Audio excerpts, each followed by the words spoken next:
Всем привет с борта МКС. Сегодня я расскажу вам про борщ в тюбиках. Пакет, который мы аккуратно разрезаем и достаем из него еще один пакет, плотно сложенный борщ. Вот через этот клапан я заправил 150 мл воды, и вы видите, как сухая часть борща потихонечку растворяется в горячей воде. Вот я могу его немножко поразминать. Прошло 10 минут.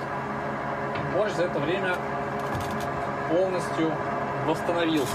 И достаю вот такую вот трубочку из полиэтилена. Таким образом мы его едим. Очень вкусный настоящий борщ. Не хватает к нему сметаны.